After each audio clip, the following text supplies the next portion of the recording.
Welcome everybody out to podcast number 416. Are you focused on your dress and appearance? Stay with us. This is the Elevate Construction Podcast, delivering remarkable content for workers, leaders, and companies in construction wanting to take their next step. Get ready to step out of your comfort zone with Jason Schroeder as he encourages you to do better, live a remarkable life, and expect more. Let's go. Welcome everybody. I hope you're doing well. Last time we talked about to-do lists and we also talked a little bit about handwriting. I appreciate you listening to that episode. I felt a little bit sheepish about the way I approached that, calling people's handwriting stupid and ignorant. But then I thought about it like a couple of things here. I am, first of all, people that are on podcast 416, obviously, or 415, or 414 rather, know who I am and know how I talk. That's number one. Number two is I'm going to be authentic. Number three is I have all kinds of problems too, right? I settle for marginal things, and having bad handwriting is a marginal thing. Like, it's a really, really bad thing. But a lot of times I think that we sympathy vote ourselves and we say it's okay and it's not okay, right? So here's the difference. So one time somebody was criticizing me and I was like, and which is fine. They were like, hey, Jason, you're telling us to stop doing stuff, but you used to do this. And I'm like, yeah, but here's the difference. I used to do this, but when I figured out or knew or somebody told me that I should stop, I stopped, and you're not stopping. And so that's really the difference. Does Jason Schroeder have marginal things in his life? Absolutely. But I don't want to be marginal. I don't want to be mediocre. So I appreciate when people tell me things and I'm able to get my life reined in. And so that's really what this comes down to, is that are we getting better? And if somebody doesn't tell you that stupid and ignorant handwriting is not serving you well, right? Just from the sheer fact of, focusing on precision and excellence and learning, not to mention being able to communicate with other people, then how are we ever going to get better? So I wasn't meaning to offend anybody. I didn't get any feedback. I was just thinking about it. But anyway, what I do want is to make sure that we don't marginalize the effect of things like that. That it's like in our face, I'm going to fix it or I'm not going to fix it, right? And I did want to make it clear that I did this in the podcast. People that I'm talking about are not stupid and ignorant. Bad handwriting that nobody can read or understand, and not fixing that habit, like that bad handwriting is stupid and marginal and ignorant to somebody who's absolutely amazing, right?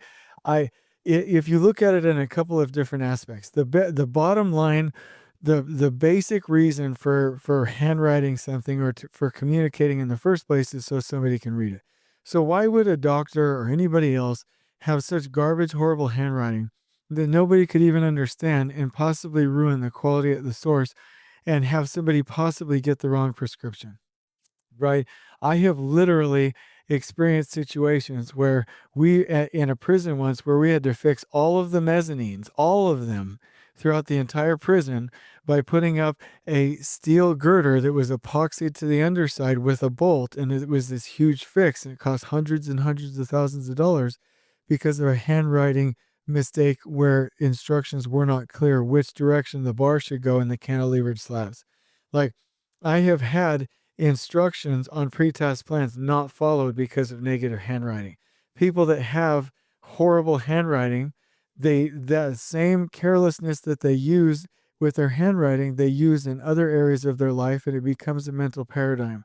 How somebody's handwriting shows up is a trigger for how other people should interact with whatever that report is, that paper, that pre-task plan, that quality document, whatever the case may be, and following the instructions.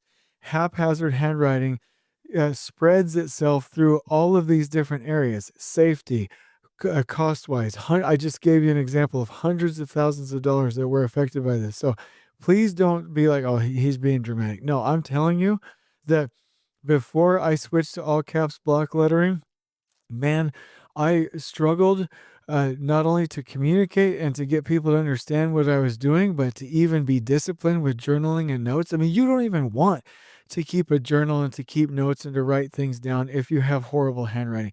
How are you going to give somebody else a to-do list like I was telling you that general superintendent did if you don't have good handwriting? So please don't discount that.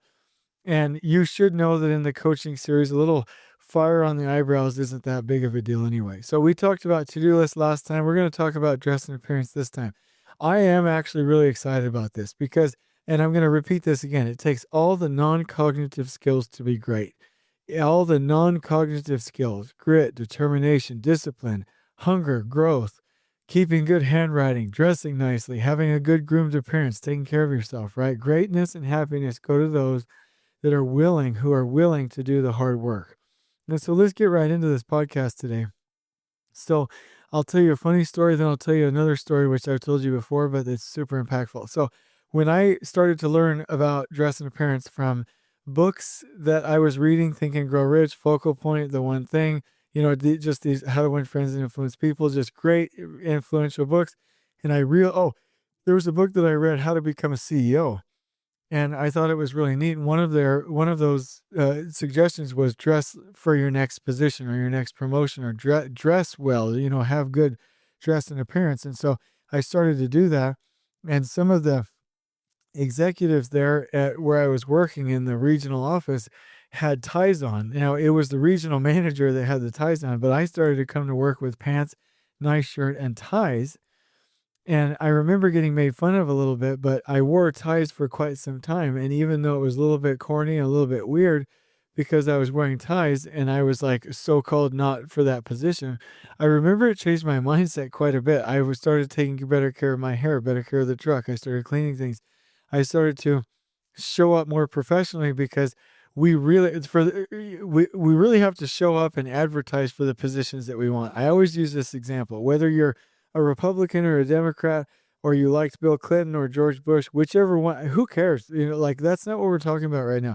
But back in the day, Bill Clinton was campaigning like crazy, just all over, sweet talking people and being slick Willie, you know what I mean? And George Bush really didn't. And I remember this as a kid, and I was like, I don't see him campaigning very much. And I heard him once talk about, that the people should inherently know the value of his presidency, and that he didn't show up very much. And then on election night, I even remember as a kid the picture of, I think it was the governor's mansion in Louisiana or wherever Bill Clinton was governor. But anyway, I still remember the after party when Bill Clinton won, and I'm like, that's what happens when you don't advertise. Well, that's what happens when you don't campaign. That's what happens when you don't show up and tell people you care. And your dress and appearance is how you show up and tell people you care. I can count probably over 50 people in my life that were begging and scratching and clawing for promotions, that thought that they didn't have to run meetings, that thought that they didn't have to be outgoing, that thought that they didn't have to show up and dress for the position, that thought that they didn't have to adjust how they talk to people, that did not advertise, that were like, yeah, I was going to build my job. I'm not going to be out and about. And it never worked. They don't get promoted. I remember even that general superintendent that I talked about that taught me good note keeping and handwriting. He wanted to be promoted to general superintendent. I remember when that happened, and I asked him how not the interview, but the meeting to check in on this was, because he had confided in me on those things. And he was like, yeah, Jason, they said that I'm not ready yet because I don't show up to enough public events. I'm not out and about with the company, so people can't support me. He started doing that and showing up and having more of a presence, and then he got promoted. You have to advertise, right? And so um, if you discount that, I want you to know two things. You're wrong and you'll pay for it. If you disagree with me, you are entitled to your own opinions, but you are not entitled to your own facts, and you are going to suffer from not having the right dress and appearance. And so I really hope that you follow me on this one. So here are some tips. Oh, I promised you some more stories. Sorry. Okay, so I wore that tie, and then finally I toned it down from the tie to just the nice dress shirts. But ever since then, I've always dressed very, very nicely, and since that time, I have had zero trouble convincing people of my discipline and habits to be worthy of her promotion. The other one is a story that I told you before of a foreman that was wanting to become a superintendent, and I gave my heart, my mind, and strength. I gave my heart and soul to help this kid get promoted. He was a great foreman, and we even got him into a concrete superintendent position, and I loved him up and helped him with his family, got him a really good per diem package, moved him down to the local area. I mean, everything. was teaching him, training him, and everything like that, but he was being stubborn about a couple of things. Dress and appearance, he wouldn't really fix. He wouldn't fix his handwriting, and he wouldn't stop going to Home Depot. And I was talking to another, oh yeah, a general superintendent. That was when I was a field director, and I was like, I'm just having trouble. I need him to take the initiative. And he said, Jason, look at how he dresses. That's it. That's all I'm going to say. Look at how he shaves. Look at how he keeps his hair. Look at how he dresses. He's not ready for this promotion. He's not going to make the decisions to be ready and to get there. Just look at how he dresses. And that was impactful to me, that somebody that influential and had trained that many foremen could tell just by the way a person dressed whether or not they'd make their next step. So here's some tips. Follow proper grooming methods. Wake up enough time to dress, to do your hair, to brush your teeth, to shave. I intentionally don't shave because I like the scruffy look, and Katie thinks that I look better and I look older with it. But if you do that, make sure it's nicely trimmed. I keep my hair trimmed, right? I do that myself, and I just look neat. I don't have too long of fingernails. I'm always washed. I take a shower most of the time at night and in the morning, right? These are things that are key. You have to give yourself that time. If you're coming to work with holes in your pants or nasty pants or faded pants or old nasty old stinky boots, horrible shirts, casual shirts that like have cat posters on them, and like my friend is stupid, and like, or a sports team or something on it, like stop doing that. Come on, like get a nice colored shirt, get some nice pants, get a belt, make sure you have the right shoes, spend a couple of minutes in the mirror and be clean cut. And if you're like, oh, I'll tell you a story. Gosh, this is a good podcast so far. I'll tell you a story, and this was actually in a church setting, and so you can be judgmental if you want, but I'll just tell you, usually at church, we like to have missionaries and church leaders clean shaven. Now, personally, I struggled with that for years because I like to be a little scruffy, but I finally yielded. I got some personal inspiration and revelation that said that I should be better about that. So I started making sure every Sunday I'm shaved. But there was a church leader one time that had this nasty looking old beard. I mean, just gross, and did it kind of by way of rebellion. Like, hey, there's nothing in the handbook, there's nothing in the scriptures, blah, blah, blah. Jesus had a beard the whole night and it was fine. And he was like, I'm going to keep doing it, even though it was like out of the cultural norm. And his leaders had asked him to shave. Now, somebody might be like, they have no right. Okay, totally. Hey, totally fine with that. Granted, I totally get it. But this is what changed the paradigm. And I'm using this story as a context, not as a point. I'm using it for context, not for a point. One of his leaders one time was visiting, and the subject of the beard came up. And he was like, I'm doing it. There's no way people can stop me. And he's like, you know what? You're right. You're right. There's no way people can stop you. And you have every right to do it. And it's not, against anything specifically written. But what blessings or opportunities have you missed out on because of your rebellion and your stubbornness? And I was like, whoa, that's really, really interesting. I remember another time where there was a guy where a church leader encouraged him because he wanted to give him some good advice and counsel, and was like, I think you should cut your hair. And I remember him coming home and the rest of us being like, well, he can't say that and blah, blah, blah. And then later on, that person was actually removed from his position because the school board thought he was unkempt and that his hair was too long and he was setting a bad example for the kids. And so I think back, was that church leader inspired to say that to be a bully or to be mean, or to simply say, hey, wait a minute, this is a prompting that will set you up better in life? And I'm telling you, in the same vein, if you keep your hair, your face, your grooming, you brush your teeth and you keep good hygiene and wear good clothes, I mean, this will make all the difference for you. I'm glad I told you those stories. So here's a direct question for you. And I'm not, if you have a beard, make that a nice beard. If you have a goatee, make it a nice goatee. I'm not saying shave. I'm using those things as a contextual example. So I think beards look great, right? Brandon Montero has a beautiful beard, but he trims it and he makes it look nice. Really nice goatees, trimmed, nice, look real good. Hair, even if it's longer. Like I saw Keon Zandy the other day at LCI, longer hair, but it's well kept. You know what I mean? Whatever you look like, do you look good? And so the question is, if you're coming to work looking all stupid with nasty old clothes and holes in your your jeans and your shirts don't look good and you're not taking care of yourself and you're like, nobody can tell me. Here's the question. How many blessings or opportunities or promotions are you giving up because of your rebellion and your stubbornness? So follow proper grooming methods. I would even say iron your clothes. This might seem kind of silly. Now, if you hang them up right away, maybe you don't need to, but even for craft workers, I remember Spencer Easton sent me a video of a drywaller back in the day, real high class professional. There were a lot of those folks that wore and were proud of what they were doing. They wore nice jeans and they wore colored shirts as craft workers. And for some reason, we've gotten away from that, and we've let our standards go down. They taught me that in the unions in Southern California to have really nice dress.